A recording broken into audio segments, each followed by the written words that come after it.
ব্রাহ্মণবাড়িয়া ৩ সংসদীয় আসন থেকে বিজয়নগর উপজেলার ২টি ইউনিয়নকে কেটে ব্রাহ্মণবাড়িয়া ২ আসনের সঙ্গে যুক্ত করার প্রতিবাদে মশাল মিছিল করেছে উপজেলা যুবদল।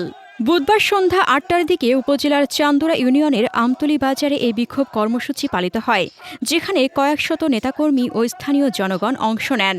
জানা গেছে, আগামী ত্রয়োদশ জাতীয় সংসদ নির্বাচনকে সামনে রেখে নির্বাচন কমিশন গত বৃহস্পতিবার ৩০০ সংসদীয় আসনের পুনর্নির্ধারিত সীমানার তালিকা প্রকাশ করে।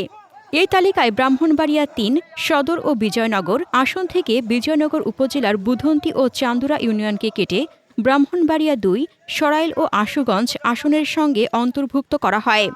নির্বাচন কমিশনের এই সিদ্ধান্তের খবর ছড়িয়ে পড়লে স্থানীয়দের মধ্যে তীব্র ক্ষোভের সৃষ্টি হয় এবং এর প্রতিবাদে বিভিন্ন কর্মসূচি পালন করা হচ্ছে। এরই ধারাবাহিকতায় বুধবার সন্ধ্যায় যুবদলের নেতৃত্বে একটি মশাল মিছিল চান্দুরা ইউনিয়নের আমতলী বাজারের প্রধান সড়ক প্রদক্ষিণ করে। মিছিলে অংশগ্রহণকারীরা অবিলম্বে এই সিদ্ধান্ত প্রত্যাহারের দাবি জানিয়ে বিভিন্ন স্লোগান দেন।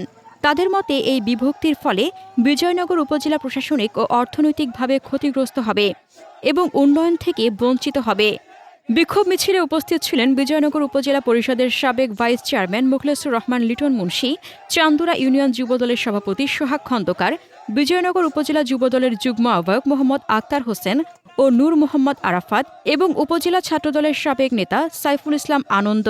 এছাড়াও কর্মসূচিতে আরও অংশ নেন সৌদি প্রবাসী মোহাম্মদ কাউসার মিয়া, উপজেলা ছাত্রদলের সাবেক যুগ্ম আহ্বায়ক কাজী মিজানুর রহমান, মোহাম্মদ সাগর আহমেদ, বিজয়নগর উপজেলা শ্রমিক দলের যুগ্ম আহ্বায়ক মোহাম্মদ আব্দুল কাদির, ইউনিয়ন যুবদলের সিনিয়র সহসভাপতি মোহাম্মদ মোহরম আলী, সিনিয়র যুগ্ম সাধারণ সম্পাদক মোহাম্মদ সেলিম মিয়া, সাংগঠনিক সম্পাদক মোহাম্মদ ফারুক মিয়া সহ যুবদল, ছাত্রদল, কৃষক দল ও শ্রমিক দলের বিভিন্ন পর্যায়ের নেতাকর্মীরা।